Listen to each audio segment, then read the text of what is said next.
Yes, thanks for staying with us on the Sports Show. Time to turn our attention to soccer. As of course, the World Cup just finishing the last week or two. We thought we'd bring in one of South Australia's experts. Of course, he's been here 10 years, so we claim him after that, don't we? He's ours. 9 years. Once you're here 9, you're ours. All right, we're talking about Billy Graves. Billy, thanks for your time, mate. No problem. Thanks for having me on. Mate, 10 years in Australia, from England. We've still got a bit of the strong accent there. What made you come to Australia? Just the chance to, to give the kids a better way of life, to be honest. It's certainly the land of opportunity, isn't it? So, you come in here, give it a go. And the kids have been successful, so, yeah, it was a good move for us. That accent, where are you from? Liverpool. Liverpool, man.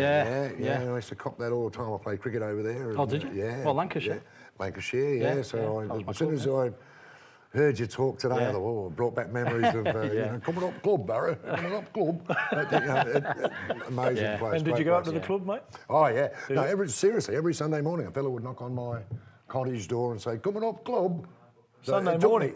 It took me about 6 or 7 weeks to understand what he was saying. And then once I got it, I went up the club, for sure. Yeah, mate, let's talk about the World Cup, mate. France just a bit too good for Croatia in the end, but it was a ripping World Cup. It was fantastic. The whole event, I think, was put on brilliantly by Russia. There was concerns, obviously, with the crowd issues that they've got over there, but no reports of any trouble whatsoever. I think with Argentina, Spain, Portugal going out, it just lifted the whole, kind of thing about the game, and it's the atmospheres in some of them stadiums were fantastic. I thought it was great. It was really, really good. You mentioned no trouble, no louts or whatever you like. Yeah. And I never thought of that, but I never saw anything like that reported. Nothing. Yeah, it was brilliant. That there was no... the Russians might have frightened the living daylights out of them, mind you, but there wasn't any crowd violence. It wasn't... It normally is highlighted at a World Cup. Oh, these boys got involved in a bit of a... Sadly, it does make the news, doesn't it? But this time there was none at all. So it just shows, the amount of effort that they put in. I know a few people who went over and they said, that the fan zones that they put on there was just great, and people were just mixing, enjoying themselves. Fantastic. That's what it looked like. It looked like the exact opposite. It looked like there was great banter before the game, and after the game you see a lot of swapping of scarves and jumpers. You kind of go, that's how sport should be. It is, yeah. Mate, England for you, I mean, was that the team that you followed and got into fourth spot? I guess two questions. A, did you follow them? And B, were you surprised that they got to fourth spot? Well, obviously, being an Englishman, I'm going to kind of follow them. I was, as it went on, I started to feel like, we could actually do something here. They were playing each week, you're going, what, this is not an England I'm used to seeing. So, they just looked so good. From set pieces, they looked dangerous all the time. Extremely dangerous. Yeah, something different. They'd obviously practice on the penalties, which is a big thing for them. We always go out on penalties, so. But, as it went on, I just thought, it's a young squad, so can they actually take it that one step further? And with a young manager. Just unfortunately. Yeah, it's unfortunate they couldn't do it, semi-finals against Croatia, but... Mate, we all jump on a team. I jumped on Belgium. I don't particularly know why. I just liked the first game I saw. I liked the way they played, and Australia not in it. Do you think Belgium did well? No, I think they will probably will feel that they didn't do as well as they should do. I tipped them to win it, to be honest. Lots of people would tip in France as well. So, but I thought Belgium really, with the team of superstars, to be honest. I was really surprised. And they were great to watch. So disappointing. I think so. Yeah, I think they'll be disappointed, to be honest, going out in semi-finals. I know they won the third, fourth playoff thing, but it doesn't really mean anything. So. You made an interesting point before about England. England were always, in my eyes anyway, that long ball. Yeah. Boom, boom, boom. Not too much of that in England football there wasn't, now. You're about the second person that said something similar about that. They play the ball around a bit more. Is this Southgate? Is this definitely? Yeah, Southgate all the way. He did a really good job with the media back home, where he played down the chances. So there wasn't as much expectation. And he kept talking about it's a young group.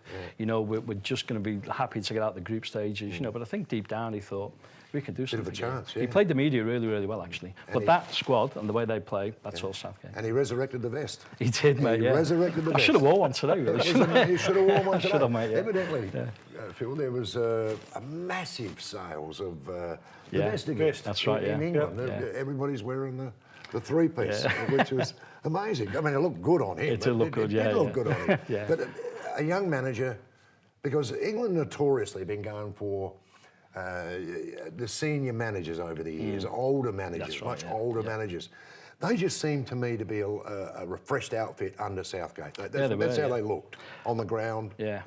I mean, he's done his apprenticeship, you know, he's been under 20s, I think under 23s, assistant coach as well. So he's been there with these young kids anyway. Yeah. But yeah, it's refreshing, you know, they're giving this young bloke a go. Does he ever say? Yeah. As the manager? Oh, absolutely, like, with the final selection for the team to go to the World Cup. That would have been him, ever input in that? I think it was his whole decision was his, to be honest. Okay.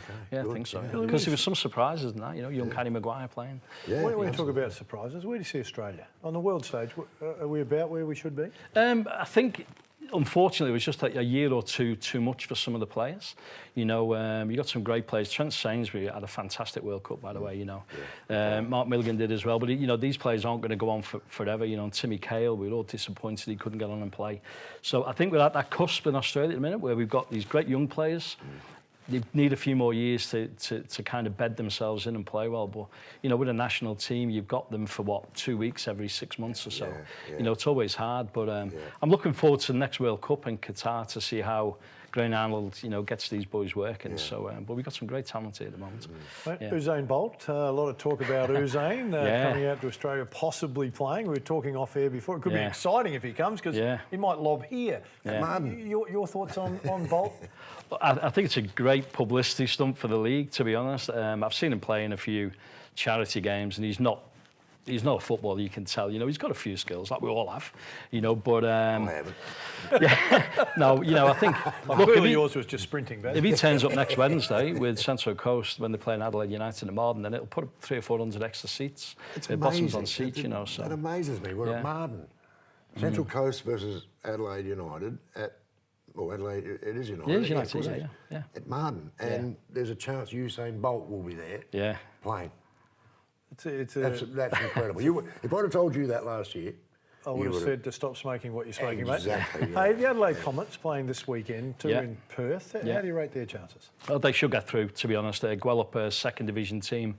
I know they won the third division last year, got promoted straight away, won the cup this year, so it's been a great resurgence for that Croatian club over there. But I think Comets have just got a bit too much class, I think. It'd be tight first 20, 30 minutes, but I think Comets should come away with the win at the end of it, You like the concept?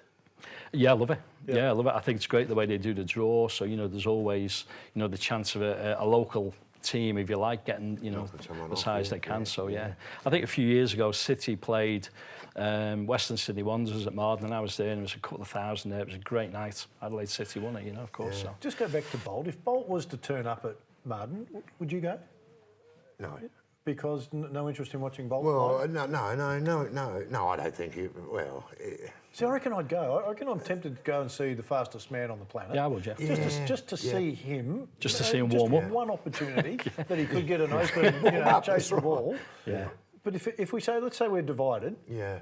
I reckon you're going to get more than 300 or 400 people. I just reckon there's going to be more like 2,000 or 3,000 to go and see Bolt. You just know if he comes on for the last 15 or 20 minutes, you know, they're just going to pump these long balls forward, and then it'll be, oh, hello, what's going to happen here? You know, he's going to be chasing them, isn't he? So you never know. We've all seen vision of him. We've always seen vision of him running around and knocking a few in the net and doing all this sort of stuff.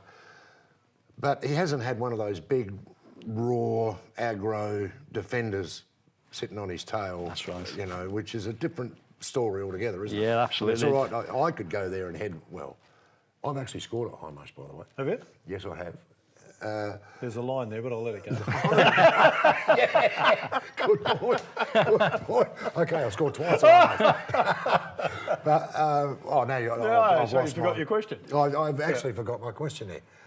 So I'm going to move on. Now I think we're both completely. I think with the defenders, what you're saying is quite right. Some of these young, defenders, they've done their apprenticeship in the tough leagues, Sunday leagues, going into the local amateur, to the Saturday leagues, and now they've finally got the chance. You know, not going to have this bloke turn up just because he can run fast. He's going to be. It becomes a target. Of course, it's a bit like Phil Smythe going from playing for Australia in the basketball to going to play for Burnside Bees. Someone's going to try and make a name on him. Exactly. That's my point with Bolt. He hasn't had that pressure in a game, so it'd be interesting to see if he does start. Which I don't know whether he will or not, but it's a great publicity thing. If he doesn't start, and you said it earlier, mate, magnificent publicity for the game, Yeah. for the league. It's got people because it's talking. worldwide. Everyone's Yeah, talking. that's worldwide. Worldwide. Yeah. Yeah, worldwide people are talking about the A-League, you know, which has not been happening for a long time. So. No. Coaching for you, you played till you were 35. You're an old player. Yeah, and whatever. Yeah. You looking to coach here in Adelaide? Or Yeah, I coached at Cumberland United for 4 or 5 years, quite Yeah. successfully, won the league and premiership. So, Okay. and I just focused on doing my A licence, which is a professional badge. So, from there, next season, whatever's You'll be available. looking really. around. Yeah, for You'll be sure. looking Yeah. around. Well, this is the spot to give yourself a bit of a plug, isn't it? Oh, well, no doubt about it. We've got to wrap up the show. So Billy Graves will be coaching Adelaide United in 18 months. And appreciate you coming Well, in. we never know. Hey, Billy, really appreciate you coming in, mate. Yeah, good luck, Fantastic. Thank you very Yeah, much. good luck to you. Hope you can stay with us. A bit more to come on the show.